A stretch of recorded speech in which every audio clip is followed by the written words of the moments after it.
Hopefully it's not in that little window that happens sometimes. There we go. Wow. I decided to go live for Solstice.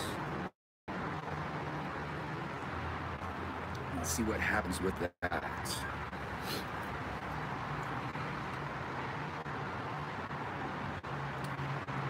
And hello.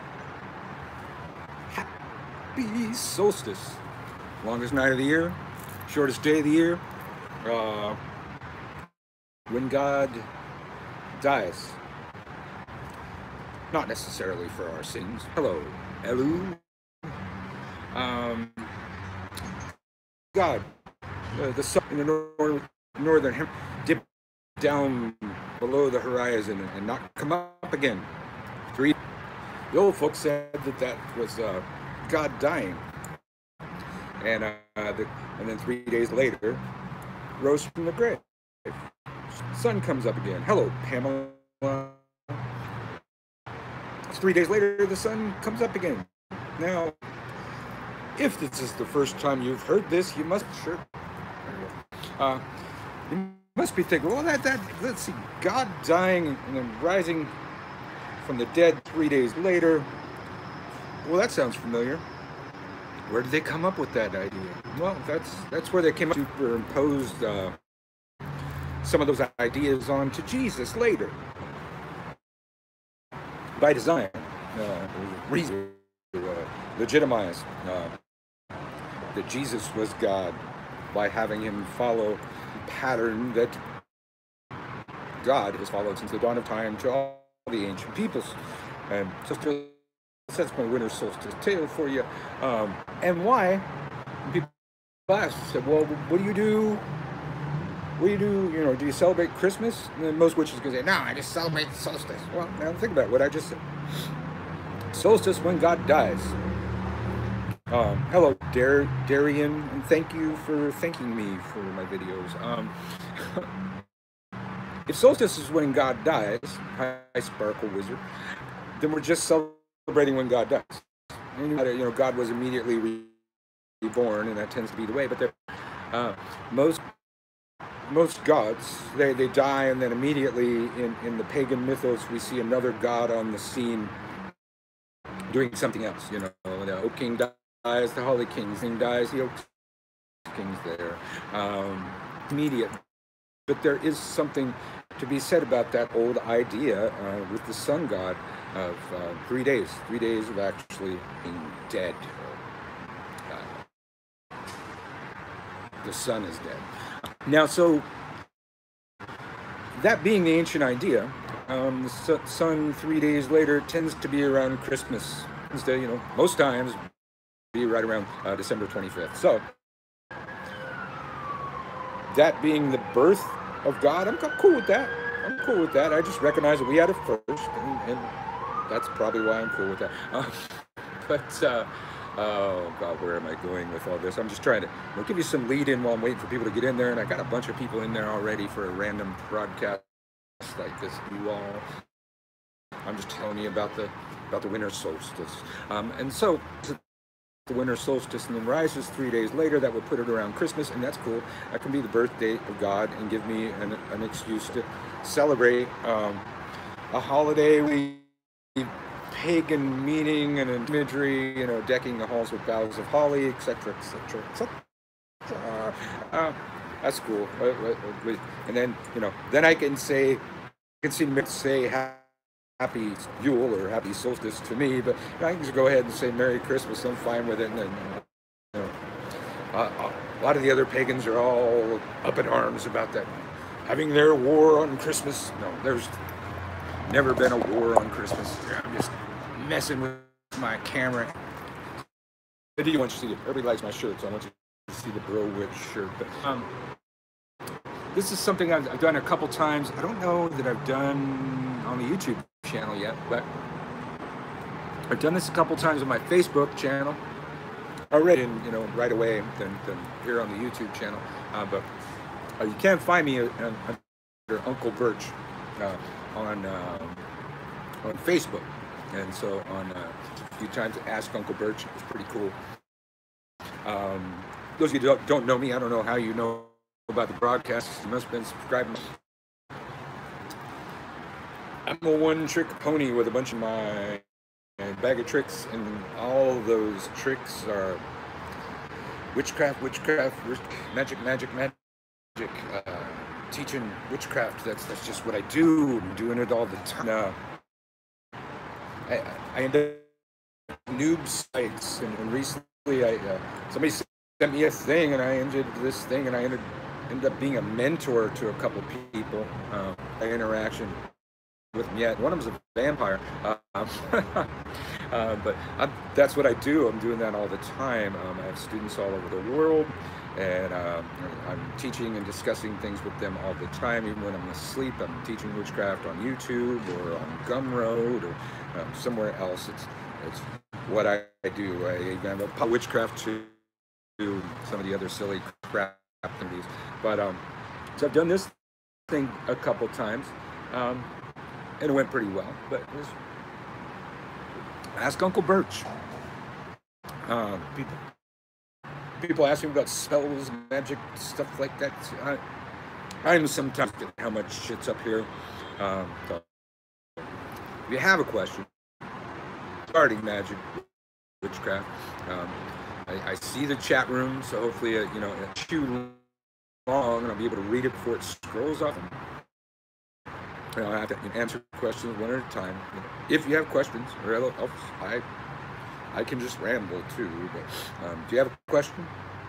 If something you'd like to ask about quick curse spell, oh wow, quick curse spell. Well, a lot of spells are going to require the same stuff anyways, but can you obtain hair, fingernails from your target? That changes things.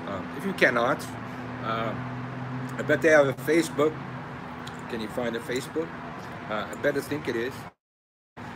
Facebook has this thing where they occasionally they redo something and turn off your security settings when they do one of these updates, going back and resetting your security settings.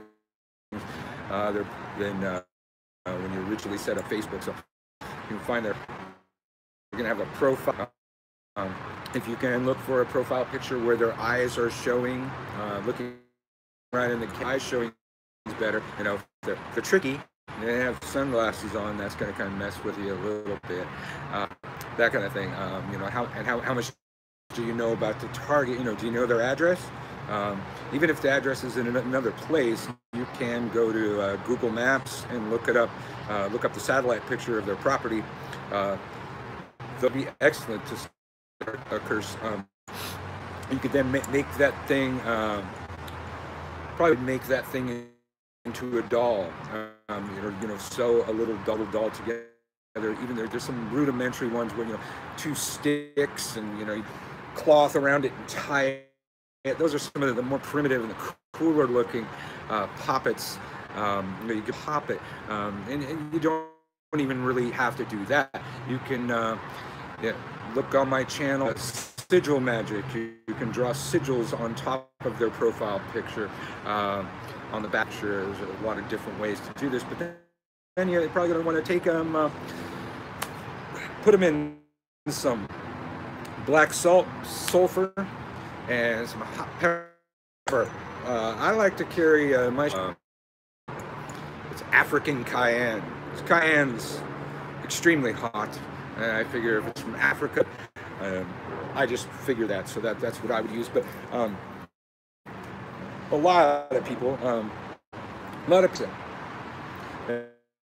a lot of people like me, I like first the way that I might need. There might be a day when I don't have in the house, and I might really, might be cool. I'm making sure something I don't have. That's like, oh yeah, remember that pizza came and I tossed the great drawer. Well, usually, if you're that kind of a bunch of those pepper packets, toss them in the drawer.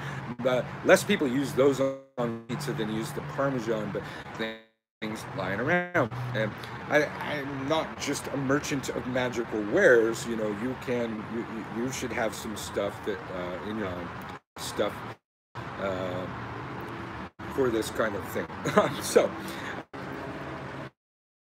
need some sort of a vessel, a box, even a cardboard box can work. You know, in a pinch for this kind of submersive thing. You know, black salt if you got it. Black salt. If you don't have black salt, then I wouldn't use salt for the same thing. But you know, pepper, whatever you got. You got some cayenne, put cayenne on there. You got some sulfur, yeah, sulfur on there. You brush up the matches, get them in there, or be like me. Got some graveyard dirt. Graveyard dirt in there. If you don't, you know, okay, it's cool. This is still gonna, you know, fuck them up. I then want these things in bound tightly together in some sort of vessel. So tying them up, I probably want a black cloth. Put all these things together with the peppers, tie them together, wrap the string around until it binds them tight together. Just because, you know, I think they got it coming. I'm gonna soak this. 4 Thieves vinegar if you got it, but vinegar if you don't. I'm gonna soak this thing in vinegar overnight. I'm gonna wait for the dark moon and this thing near crossroads where it's not going to be disturbed, or bury it in a graveyard where it's not going to be disturbed. The best thing is the burying in the graveyard. Well, you want to leave. I like different numbers for different people. 7 coins at the entrance to the graveyard for the spirits of the graveyard. Maybe make some sort of offering, even at the grave that you harvest the stuff from. These are the best time to do it. Yeah. I'm sorry, I was reading some of the chat rooms. I'm gonna bury that thing. And if it's a place that you're gonna, you know, me, you know, I like to let the. But I used to, when I lived in Santa Cruz, I lived in a neighborhood that was mostly vacation homes. It's right by the beach, and I had a home right next to my house, and graveyard dirt into that front yard, and people in that front yard, it became hallowed ground graveyard. And the house is still there. They haven't developed it, and the plants have so overgrown it. I doubt that they'll ever dig that stuff up. But those people got theirs. But so since it was nearby, I was able to, you know, go out at night, you know, during the right, you know, phase of the moon, and piss on the graves of my enemies, and that's a power all itself. They're pissing on the graves of your enemies where you buried them. I don't know if that's a quick curse, but that's a quick, you know, off the top of my head, that's a terrible thing. You want better shit than that?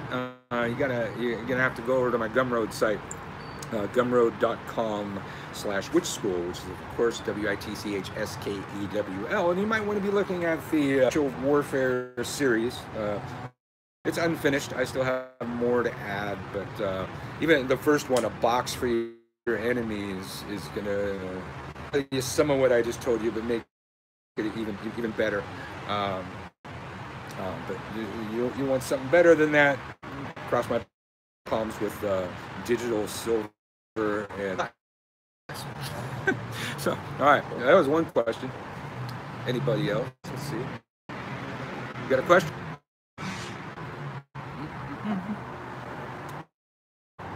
Thank you, Uncle Birch. You're welcome. Tyrone, when will your classes be up? Yes.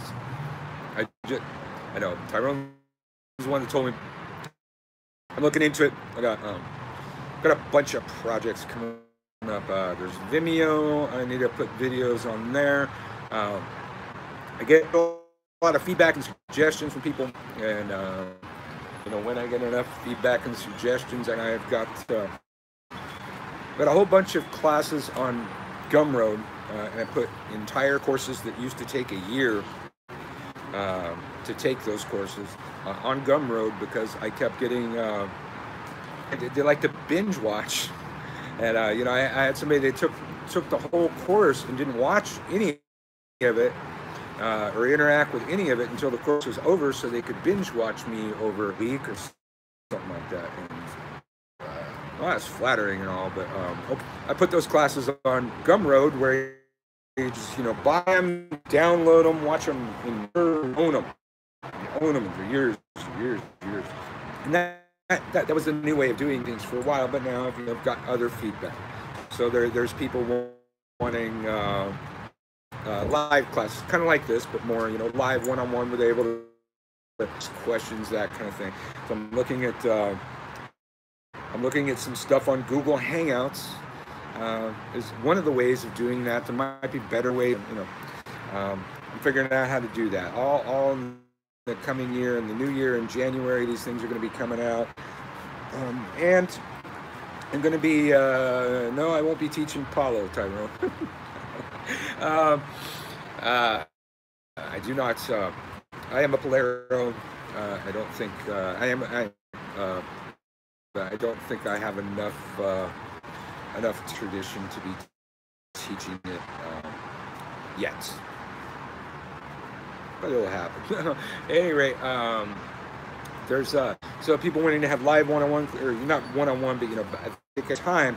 So I don't know how I'm gonna work that out, but we're gonna work that out to have some, you know, kind of live classes. I might teach some voodoo. I won't teach some voodoo about it there, Tyrone. I'm still trying to answer. Where was I going with it? Oh yes, but I used to teach a class that took a year. I have a lot of people saying they still want that kind of thing. What I didn't like about that kind of thing was having people to pay their bill every month. Doesn't float my boat, doesn't make me feel good, and some people, you know, can't be trusted. So through the new format at Gumroad, there is a way. I'm looking at how Frederick Xavier does his, and he's the reason I found out first, but he's a good friend of mine. And I'm going to be doing a year-long course in witchcraft that you subscribe to, get a couple video lessons and lessons, and you pay. I think it's got an auto charge thing, which people always wanted me to be able to do in my other classes, but the way that I was doing it just didn't work. So at any rate, I was going to make a whole other video announcing this kind of thing, but if you're interested in that kind of thing, contact me through my new address, because my address for my shop is just not where it's just, you know, it's a Hotmail account still. It's like having an AOL account. You can contact me about the classes at witchschool@gmail.com, WITCHSKEWL @gmail.com, and I'm going to be bringing the year-long through that from some other courses where small classes live at a time, maybe more. I'm working on that. And then come, which is what Tyrone was asking. Tyrone asked about graveyard dirt candles. I may offer that at some point. As Tyrone knows, there are many things that I can make and are not on my website. So you know, if you contact me and ask me about it, you'd be surprised what I can make. There's somebody one time had send them some blessed underwear, something like that. I found a spell that fulfilled the underwear blessing. And the graveyard, the graveyard bee pollen candle. Those are special. Everyone knows about, but now you can ask me about it, I guess. Somebody said, "Never mind, I found it." Well, good, because I didn't ask me. So good. Your people's comments, they pop but if somebody else says something, they kind of disappear when it's over. So, I am Uncle Birch, and it's winter solstice. Happy solstice to you. I hope a much better year than last year. If you had a good year, maybe be ninefold better than that. It's been tough on a lot of people. We had some stuff with the stars this year that messed with a lot of people, and other things going on in the world too. So I hope you have a better year. I hope you have a great year. I hope you wish me the same. So I do this thing, Ask Uncle Birch. Briefly explain the difference between New Orleans. Well, I am no expert in Haitian voodoo. I've never been to New Orleans. I'll be going to New Orleans first time this year because I am presenting at Hex. I think it's August 9th through 12th. I don't have my promo stuff in front of me. I am teaching 3 different workshops in Magical Wharf based on some of the work that I'm doing on Gumroad and some other work that I'm doing, hopefully we'll announce before that. But so never been there, but I do understand.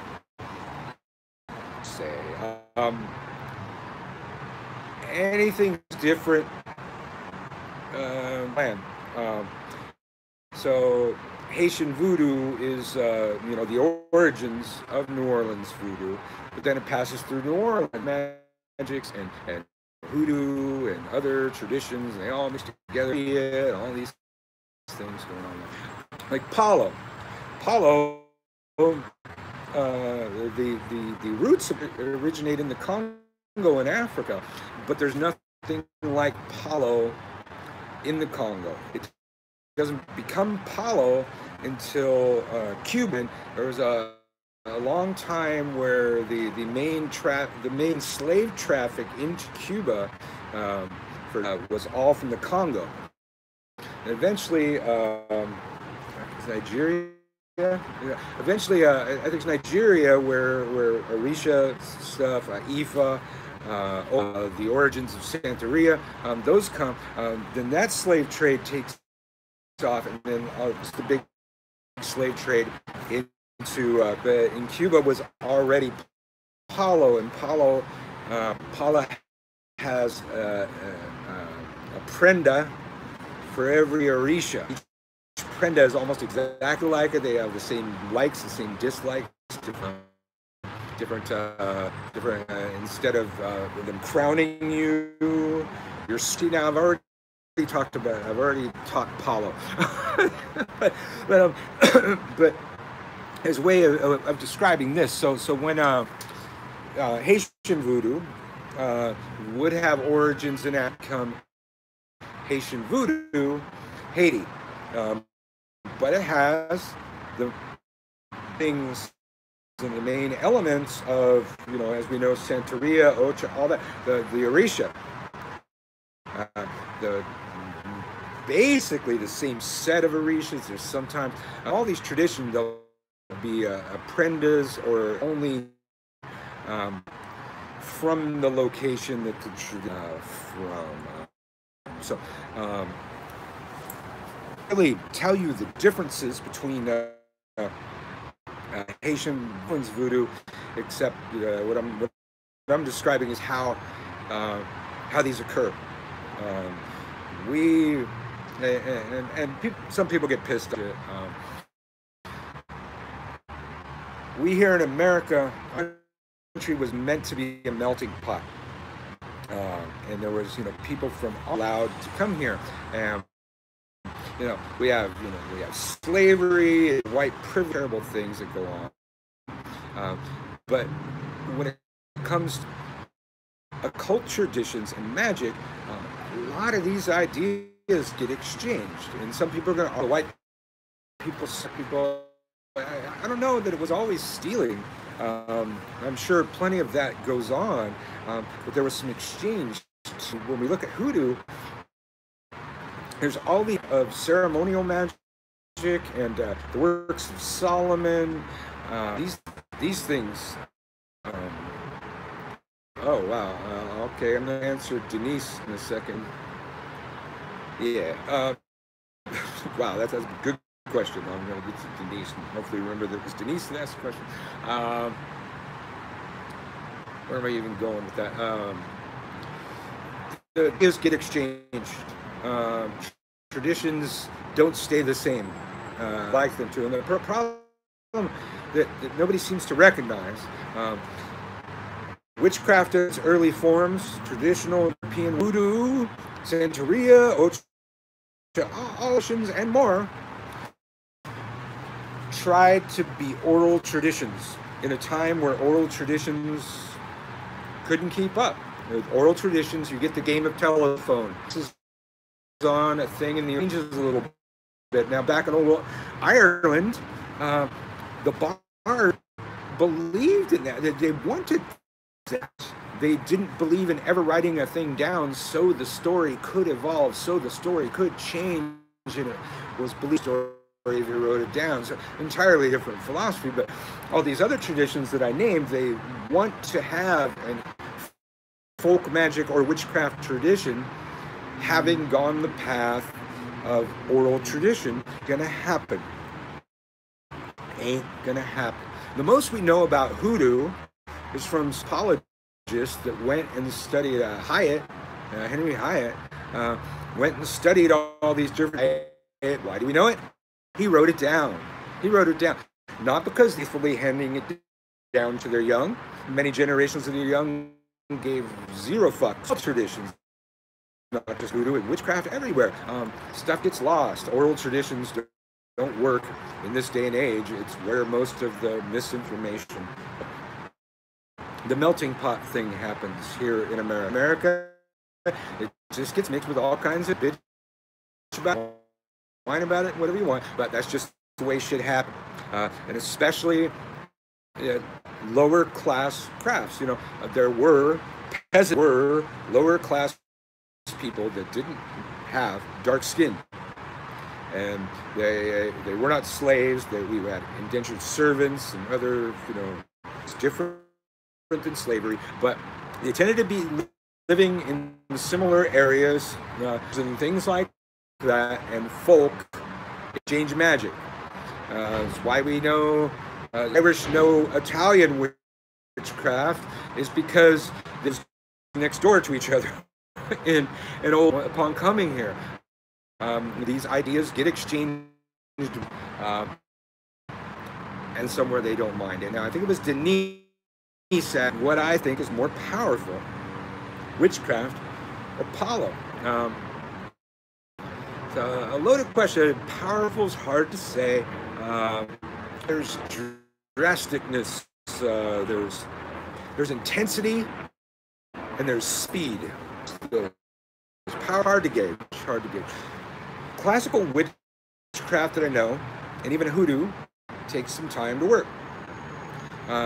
Classical lunar strains of witchcraft tend to work in lunar cycles. Throw a spell out and not think about it again for at least a moon.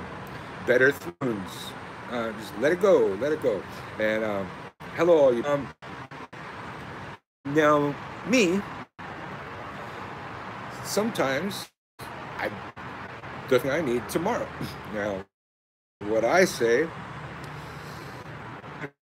to wait a couple of moons, maybe a couple of weeks. Sometimes I've had classic European witchcraft manifest rather quickly. It depends on the situation, the path of resistance, and the least resistance, and where it is, and many other factors. But Apollo. I need it tomorrow. Well, Apollo, the quickest results of any magic I've ever performed. Apollo, and it's drastic and it's intense. It may fuck up a lot of shit. Magic follows resistance. Some magics carve their way. I have worked Apollo with so much fucking resistance in situations where, you know, 8 ball on some shit, and I'll wear Paula. And sometimes it's not something my Tata taught me. Sometimes it's not something one of my Polero friends taught me. Sometimes it's what the Inkisi taught me. Those of you that know, you know. I remember Ernest's work when I only had a loose. In other traditions, you'd know him as Elegua. The first in the line. This you have to have Elegua to talk to the Orishas. You have to have Lucero. Yes. So I just had Lucero. Then Lucero just told me, put that plant on. Okay, put that plant on my head. As long as he's not telling me to sacrifice virgins, I don't know where to find one anyways. But did what I was motivated to do. My assignment at the time was to get to know him, and work with him, learn the ins and outs, and it's a relationship. And he just kept doing that, and then he, at a certain point, he looked like my Lucero looked like he was wearing a ghillie suit. You know what I'm talking about, Tyrone? A sniper, man. He was just so covered in random foliage, and it wasn't foliage that necessarily had anything to do with my goal or based on my experience in wort cunning and herb magic. It didn't necessarily make sense, herb magic wise, but shit worked. He's had me put other random shit on his head. Like, here in Hollywood one time, he's going, hey, do this thing. And I looked this thing up, and I actually found it on the internet. It was a fish, a whole fish, but some herbs and some other things wrapped in a banana leaf. I'm like, oh, fuck, what am I? Oh, hey. I had a banana plant in the backyard. They don't grow bananas here in California, but they are a decorative plant over the place. So there was fucking banana leaf. Everything I needed. I had a fish in the fridge. I just had everything that he asked me for were things that I had readily available, and he knew what I had in the fridge. A banana plant right there. Asked me to do the thing I wanted to happen right away. Saw movement on it within an hour. So Denise, I think it was. Not gonna say which is more powerful, but time's a factor. I might be going. I didn't asking questions while I was, lots of people saying hi and stuff like that. So I'll probably do a few more. I got others I got to do, and I got to do a video about this new class. The new class is coming out. Let's see. Will I still be studying witch doctor? Yeah, I'm gonna, I'm gonna hopefully pick up his book on and heck, there's been a huge amount of controversy involving this guy, Utu Witch Doctor. I've covered it on a few times now. Controversy continues, and it's it's a fascinating magical system I know nothing about, and I love that. And that's one of the things probably that attracted me to it is I know what the hell was going on there. I didn't know what it was, but once I got in, it was the most thing I had ever seen. And a system that doesn't necessarily call itself pagan. Most down in the dirt and the blood, bones. Hutu, yeah, it's a very, but entirely, created out of his work and what he knows. And it's based on the Spirit Railroad. Witch Doctor Utu lives on one of the properties in Canada at the end of one of the from back during slavery times here in America. Slaves were covertly smuggled out of the to escape slavery. He wrote a book on it, on his system based on the Underground Railroad. It mentions, raising spirits of the Underground Railroad and Mama Harriet Tubman, and the fact that he has white skin Underground Railroad, and mentioned here caught him a whole lot of shit. Now, it took me. We got, you know, all these social justice warrior mobs out there. It took me Googling a whole 30 seconds to go to the Wikipedia page about the Underground Railroad. And I'll talk about that in just a second. I find out about the Underground Railroad and how a huge credit to the organizing and having the physical necessary to carry on the Underground Railroad. The Quakers' religion forbade slavery.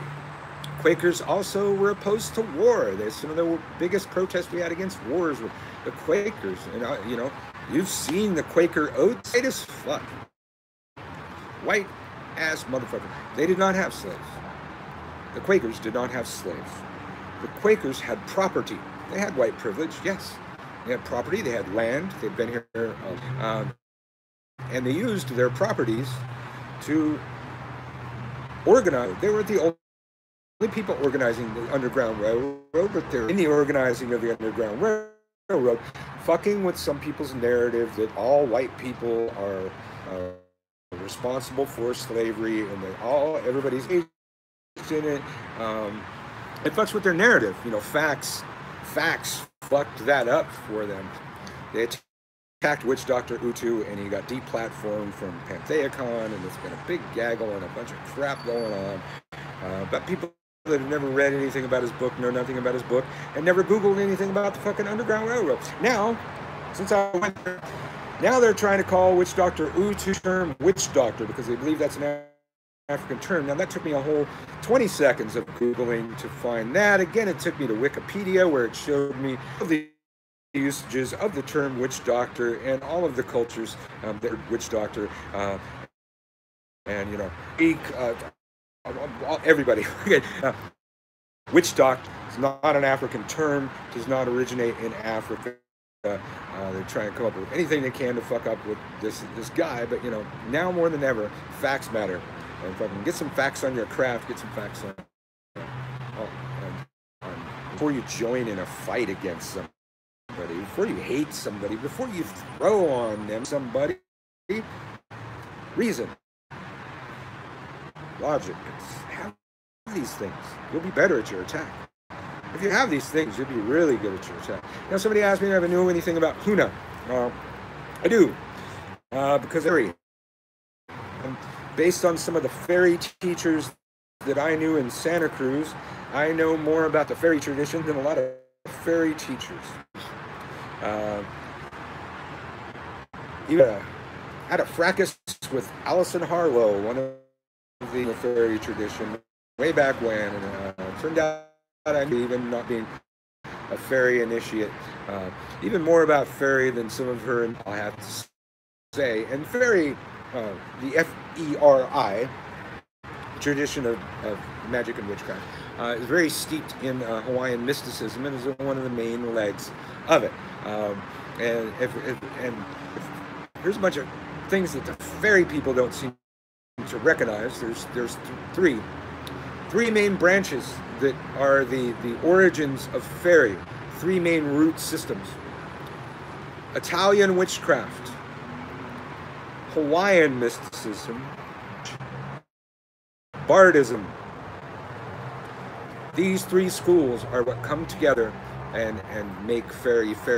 Witchcraft, Cora Anderson; Hawaiian mysticism, Victor Anderson; Welsh Bardism, Gwydion Penthrowen. Fairy without those three roots, and too many fairies know nothing about their roots. But so the middle one, Hawaiian mysticism, so I had to study some of that. And I think typically in witchcraft, you know, there are things to this day where attention goes, energy flows. That's one of the standards of Huna.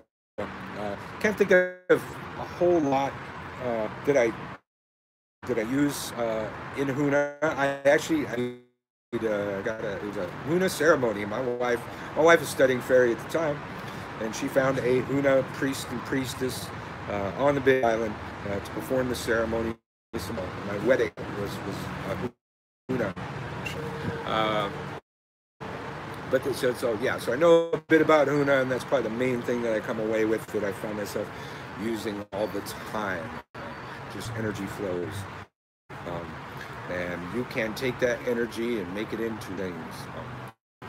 See, got 40 minutes for this video to finally up because it's long. Let's see, we've got a couple more questions that don't take me forever to answer. I'm a long-winded motherfucker, but I tend to hope that there's a bunch of other things in each answer that you're picking up, because I don't find many people saying these things that I find myself continue saying them. I don't have any more questions. I am Uncle Birch, and I'm here doing a kind of a Q&A, whatever the fuck comes across that sparks my interest. What you got? What you got? You're welcome, Ken.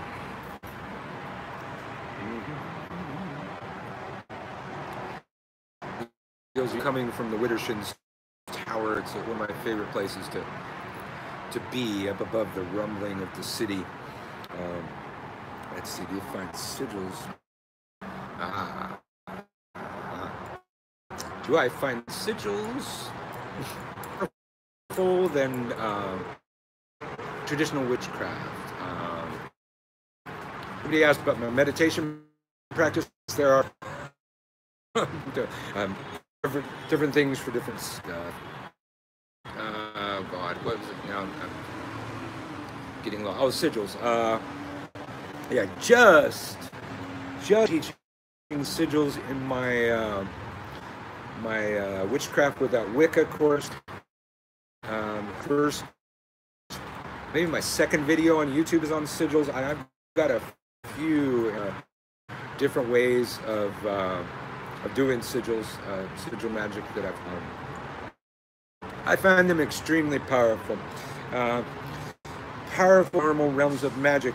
I've been able to magic to send to my subconscious to change my behavior, which causes change in accordance on the typical magical thing. I recognize that sigils is creating words and sentences into symbols, because the subconscious portion of our mind magic resides does not use words, symbols for concepts and symbols for words. So languages, we need communication methods to send messages over to that side.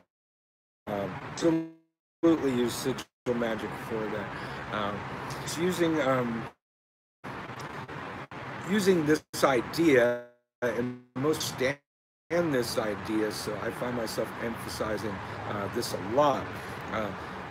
A main sigil to practice, and that a lot of people tend to practice, is using the laws of physics to cause change to occur in accordance with will. Here's how we do it. We're creating this sigil, a symbol for our desire, and we're then straight on it. We're going to project all kinds of energy through whatever method we on the sigil. The doing of that creates counterpart on one of the astral planes, and the way it works by putting something on this is when the etheric component comes down into physical existence, it can forth between a series of planes, building force and arriving here in the way that we described it. It's arriving here not being the sigil, but being what the sigil represented. Okay? Component in that is, at a certain point in the ritual, we're going to burn it, transmuting else. So a lot of spell work is using this, but a lot of people aren't looking at why it is that way. Like I was always taught, you know, once the candles burn down in a ritual, you make sure all the drippings burn. You might do a little divination off of them away, put them in your fireplace, put them somewhere else where they totally burn off, so there's nothing left of the physical, because that's a physical representative on this plane. When we do this, nature, the law of physics again, the natural law, nature abhors a vacuum. Move this thing, and nature is going to move to fill that, and we're hoping that the way that we did that, she's going to fill that hole with intention of what the sigil was about. Yes. Hopefully I answered something there. I saw a cut. I couldn't, they scrolled by too far, and I knew if I read them, I would lose track of what I was saying. I don't know. Maybe a couple more. Now, because we got just like a buttload of people in there, and just questions. And as you can see, there's a lot up here. If I don't know, then I'll tell you. If I don't know how to answer that question, I'll tell you I don't know how to answer that question. Well, I can answer this about magic, so.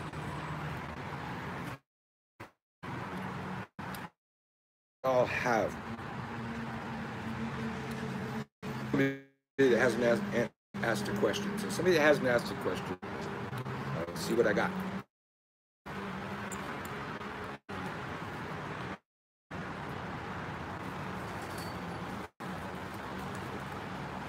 That's it. All right. Bunch of you in there, just sitting there staring at me. God, keyboard. Tried something really long-winded. Okay. Lots of people in there. Lots of thumbs up. 47 minutes on a random solstice. Happy solstice to you. Happy winter solstice. Hopefully when this is back, he brings you presents. Hello, 13. Call 13. This might be Bible verses or something like that. 13, 12, 13. Well, eating a bit of weed. Legal here in California, right? All right. Thank you, Mark. Happy as well. Asking me about my meditation practice. There's so many different types of meditation practice. Couldn't really be pagan. Well, 13. Maybe we need to have a talk. Pagans and witches know the Bible better than they, because it's all pagan. I don't know if you were here at the beginning of the show when I described the winter solstice. The winter solstice was when the sun below the horizon, and that was God, and they viewed that as God died. God was dead. And God did not come back for 3 days. And that is where they get the entire idea of Jesus dying, lying in the tomb, rising 3. Now, if God dies on the winter solstice, right 3 days later would put it pretty much Christmas. Really, Christmas is a pagan holiday too. You don't have any of the Christmas carols. They're totally laced in pagan imagery. Even the tree, that's pagan. It's all pagan. You could just, don't argue anywhere. Just, snicker under your breath and laugh. Even when they get, they break out the Yule log. It's all pagan. Their Bible has more pagan stuff in it than we do. Anybody else?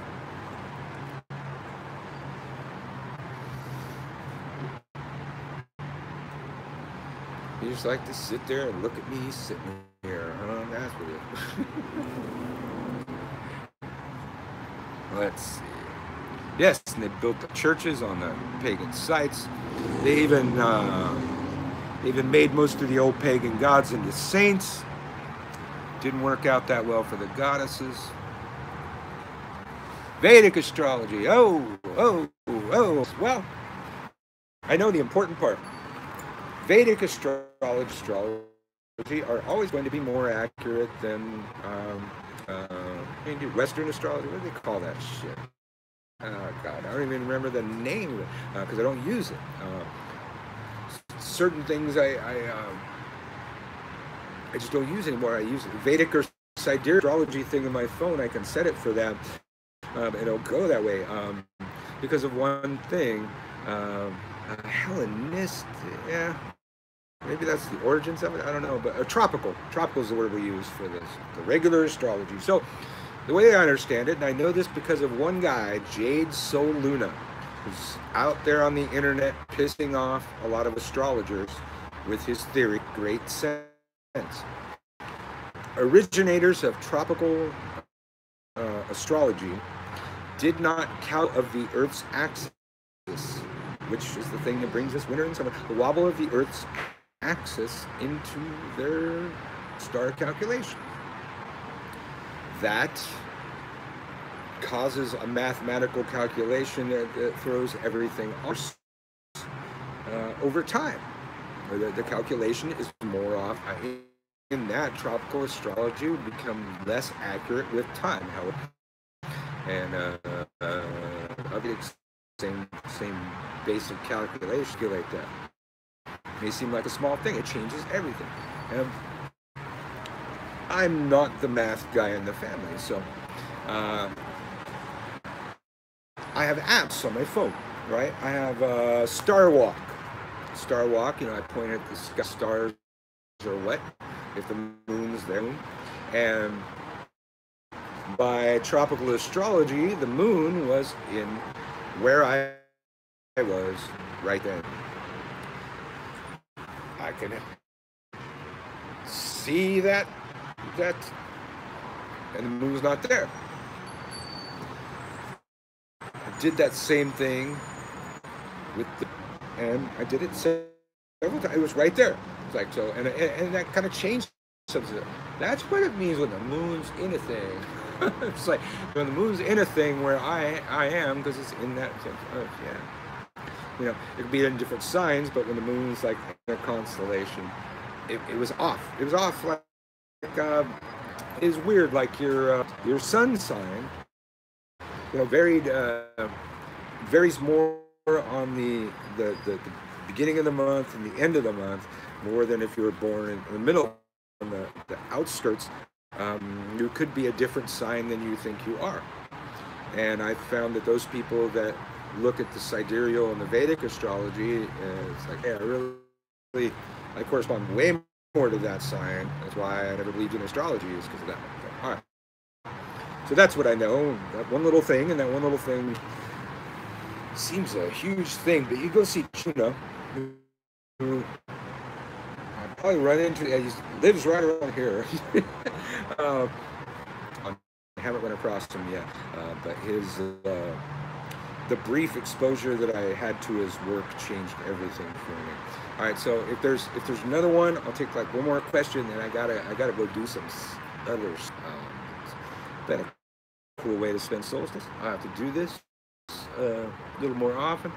I've done this like before, but it's kind of hard to do an Ask Uncle Birch when I can't look at the question down the street. I can't really look, but I've done some live videos. But I think it's the first time I've done an Ask Uncle Birch on the YouTube channel.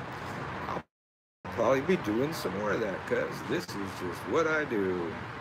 Now, get stuff ready for tonight's rituals and stuff, and things I gotta do. Solstice. And the moon is just about full. Power time. Remember these times, these large solar times. When we talk about new moons and full moons, this is like the new sun. This is when to sow a large seed for the next year. Do something big. Saw one more question there. It was going to take me too long to answer that. So sorry you came late to the party. Did about an hour of this, and I got to go get some stuff ready and do some other mundane crap before I get the stuff ready. So thank y'all. Thank y'all for coming. Happy New Year. I think I did play with radionics time ago, maybe the early 80s. And it made some sense. I used it with witchcraft stuff, but yeah, did use it. Seemed to have, but I mixed it with other things that I knew how to do.